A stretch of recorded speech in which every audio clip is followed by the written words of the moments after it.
It's Friday, July 29th. We stayed last night in the town of Snoqualmie in a cool little motel. We're just getting our hitchhike on here and trying to get back to the trail to Stevens Pass. Got our hitch back to the trail from Snoqualmie from a friendly mother and daughter, and we're back to it. Just passing by Stevens Pass's mountain bike course. Would love to do this someday.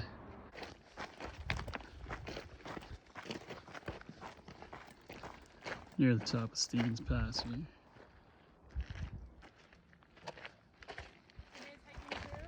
Trying to. Tempting to, yeah.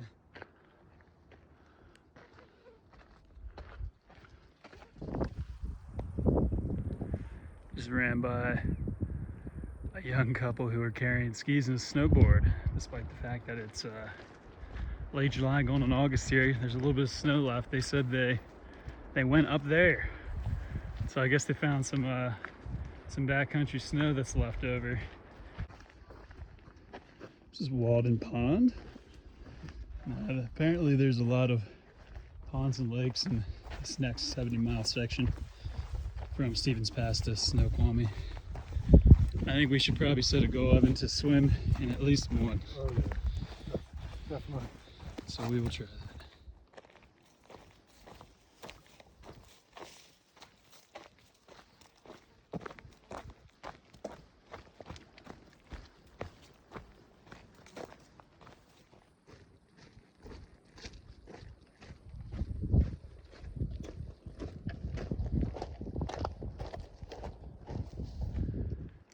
Probably hard to appreciate from the perspective of the phone camera, but way out there in the distance, to the human eye, not the camera on the phone, that's Glacier Peak, and it's looming enormous on the horizon. It kind of explains a little bit why we took so long to get around it. It took 4.5 days to navigate the wilderness around that peak. And now it's already looking pretty far away. That's kind of cool. Once again, you get amazing perspective out here. Getting above tree line and getting to such elevation makes for a really interesting journey.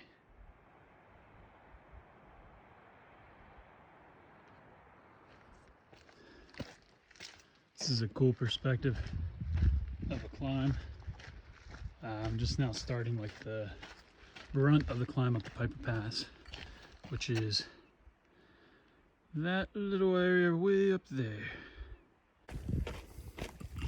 Finishing the day out here. The climb over Piper Pass is done. Whew, sorry. Yeah, we're going down to Evans. Gonna meet me, but we're staying at a place called Deception Lakes. It's supposed to have a small campsite and a pit toilet. It's always clutch out here, so you don't have to dig a hole. We have a great view on our descent. Evan will a little bit later. Looking out over this particular portion of the Cascades. There's a lot of patchy snow up there still. I can tell though that it is much less than, snow coverage is much less than there was farther north from here. So, encouraging. Occasionally run into these rock fields, and this gives me some throwback memories, maybe a little PTSD to the White Mountains in New Hampshire, where the entire hike, sometimes for hours upon hours, is just this rock to sharp edge to rock to sharp edge again and again. Hello, tonight we're camped here at Deception Lakes. So this is our first campsite in the stretch between Stevens Pass and Snoqualmie Pass. I haven't officially figured it out yet, but they call this like Wilderness Lakes or something like that, the area. There's lakes everywhere. So we're on these two lakes separated by this little land bridge I'm standing on. You can see the other one over there. And they call these Deception Lakes. It's super buggy down here, unfortunately. It's that time of the year, but it is a beautiful place to camp. We're actually camped over that way. but I think this is a better perspective of the lake. So we ended up doing about 18 today. Tomorrow we're gonna try to put in as many miles as possible and hopefully get the Snoqualmie Pass at a reasonable time on, and I guess that would be Sunday, and maybe even stay the night. So we're still early in the hike, so staying the night at with an actual bed in like a motel or a hotel is kind of clutch for recovery right now. So we'll see. Good morning. It's July 30th, 5:57 a.m. We're just breaking camp this morning. This is probably one of the most mosquito-y places we've been the entire trail. So we're gonna quickly hustle to take some poops and get our food together and pack our stuff up and get rolling this morning. Beautiful spot on the lakes, but really buggy. So we're hoping things start to dry up and the bugs are not as bad here with August coming around the corner. This privy is really stashed away and private back here. Way up above the lake on the hill.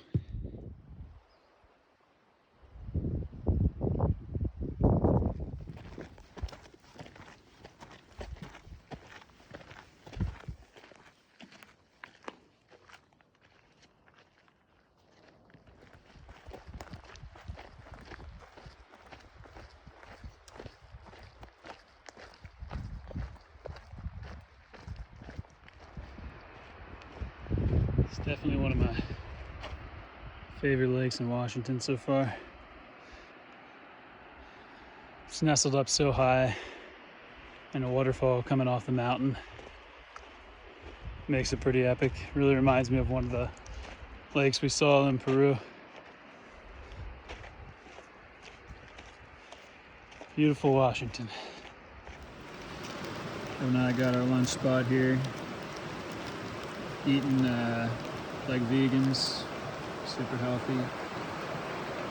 Rocking some Lifesaver gummies, some tortillas that we put some summer sausage and cheese into. Gonna kill this great gas station honey bun. Made some fig Newtons. We got a cool spot by the river, surprisingly not buggy. We're debating about what we're gonna do this afternoon. What do you think, Evan? Evan wants to go 13 miles after already going 19 this morning. Put in a 30-mile day. You got a big climb to get there. Yep. See how that goes. We're gonna make it happen. This is the bridge we ate lunch by over top of the Wapos River. Or Waptus, I don't actually know. But it's very pretty and the water is crystal clear, like most streams out here.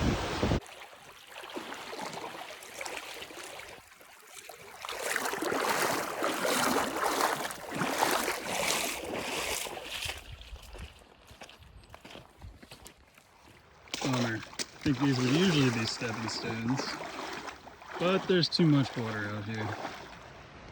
There's another one of those scenarios with a large patch of forest that's just been knocked over clean, and I imagine it's probably another avalanche scenario or landslide scenario from up at that peak. You can see there's a little bit of snow clinging up there, but I think snow swept down here and wiped everything out.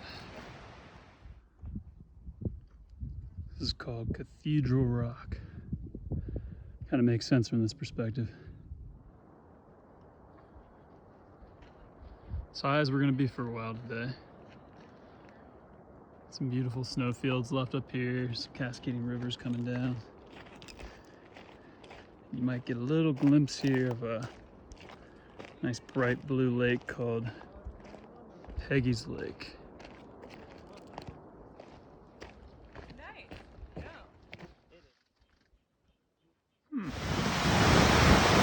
Just a fun little board of a cascading stream here. Nothing dangerous, just really not an easy way to keep your feet wet or keep your feet dry, so we accepted wet feet here. Almost to camp for the evening. A really cool perspective of the snow melt still coming off the mountain. even at almost 7:30 p.m. It's just rolling off there from the remaining snowpack at high elevation.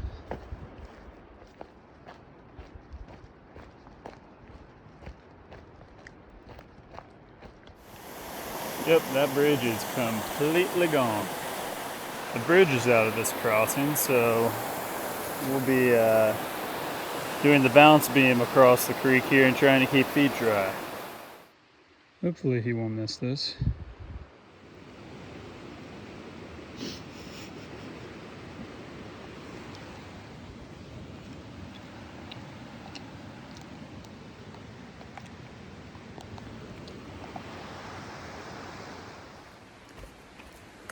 Good morning. It's Sunday, July 31st, 6 a.m. It's much easier to get an early start out here. It gets light at like 4:45, and you want to hit the trail early. These are the best hiking hours of the day right now, as hot as it is. Although I believe today is the last day of the heat wave, where it's been up in the 90s during the day. We're going about 21 and a half miles into Snoqualmie today, which has a little ski resort, small town. Probably staying there tonight. Yesterday we did our biggest day yet, 31.6 miles. Got a good fresh early start. A little sore by the end of the day, but no more than other days. So looking forward to getting to town tonight, and then they say the heat wave breaks after today. So very excited for that. Some very interesting moss growing on the trees in this area.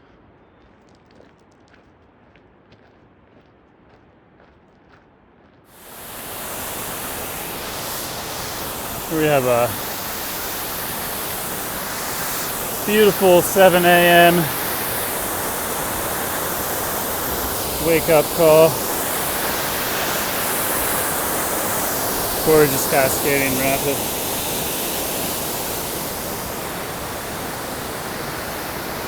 Good start to the day. Loving the 8 a.m. views today. So Evan and I have been hoping for a while that we would run back into our friend from Texas.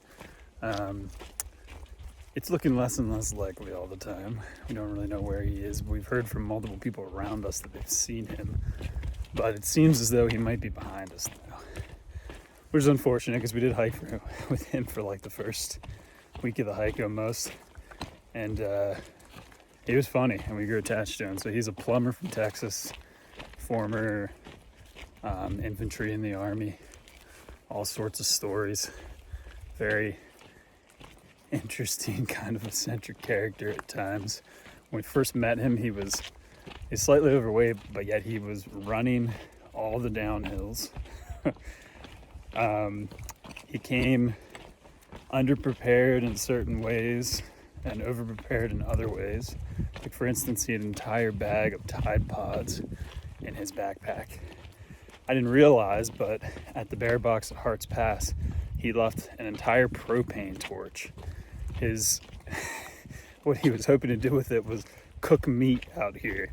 So yeah, we'll miss him if we don't see him again, but we'll keep an eye out for him. I'm not exactly sure which plant is the source. Whenever we go through these brushy areas, it literally smells like dirty underbridges. I don't assume any of those are around, so it's one of these plants. Whether it's the ferns or something else, I don't know. Thought I would do a quick little block on trail names this morning while I'm walking.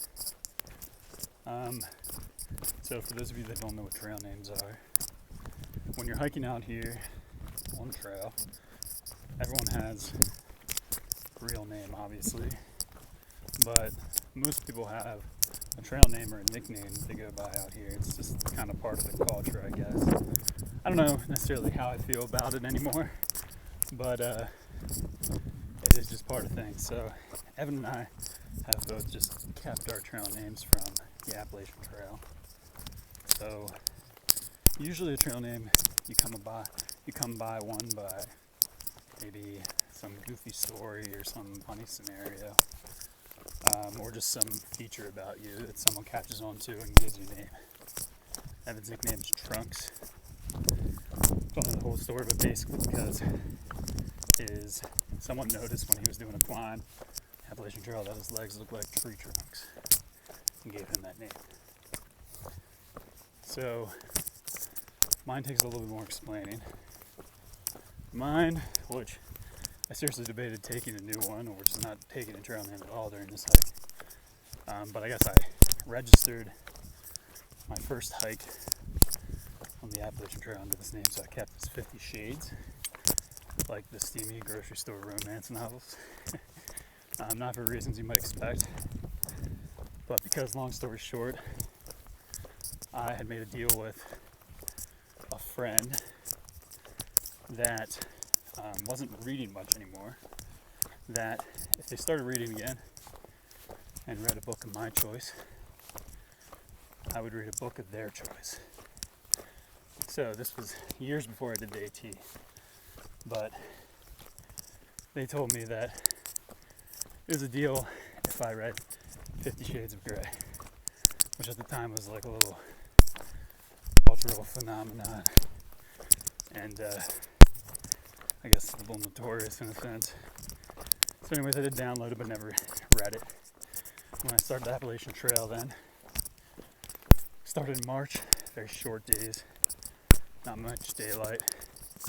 So in the evenings I would sit around and talk, get to know other hikers, but then lay down to bed and not really be tired enough to go to sleep yet. Kind of bored. I didn't have a physical book on hand.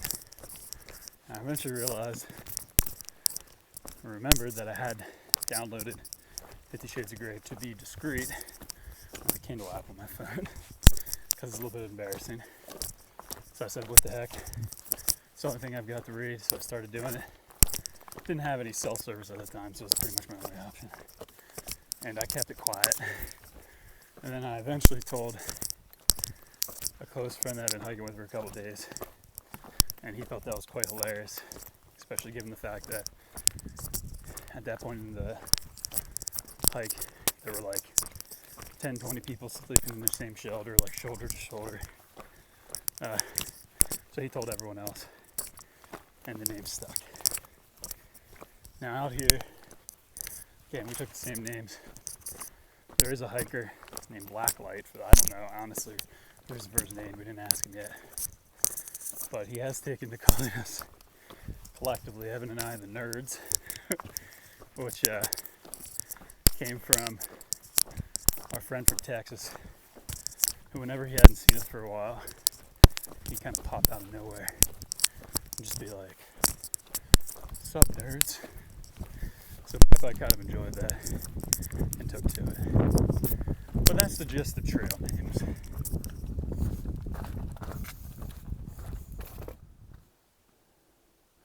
It's an awesome look at what's ahead for the next couple hours. We're wrapping around this high rim or crown up here in the mountains. It's hard to even make out the trail over this kind of large strewn pile of rock and rubble. They call this scree, but it's kind of challenging to get over. You have to really watch your step. Make sure you don't trip. Make sure you have a firm footing because you don't want to take a tumble down this. Now we're onto a little bit better trail, thank goodness. One of those cool perspectives of where I came from. So you can see the trail wrapping right along the ridge line here. Coming down, switch back and continuing the whole way across. You can actually even see it go up that rock scree portion. So cool to see. Here's the view I was looking forward to Glacier Peak to the north. And Rainier to the south. Amazing to see how large Rainier is.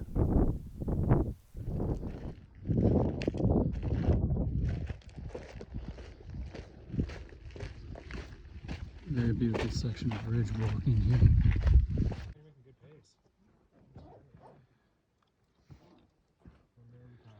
Going for a swim.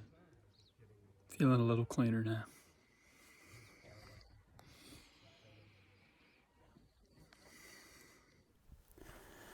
It's so good to see so many bees up here in high elevation. I feel like you don't see nearly as many bees as you used to, but they seem to be thriving here, which is great for a lot of things.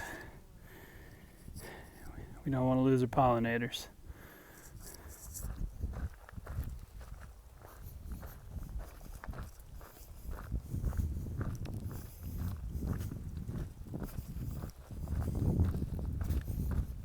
Just turned the corner here and I'm within sight of civilization and the highway. About 6 miles down, I believe, to Snoqualmie. Looks very nice, smoky. Or stinky. We made it 74 miles from Stevens Pass. This is Snoqualmie Pass. Back to civilization and reality again for a little while here. Time for a detox. So Evan and I got a room in the Summit Inn, feeling very fortunate because apparently some hikers that came through yesterday on Sunday couldn't get a spot because there was no vacancy. So we actually have a nice hotel room for the night. We're cranking the AC. And I know I explained last time the process of doing laundry in a shower or a bathtub, but this is what it looks like. I'm gonna get a shower in here, get some soap, put all my dirty clothing in the bottom, and just kind of let it soak and sanitize, if you will. Then I'll wring the dirt out of it as best as possible.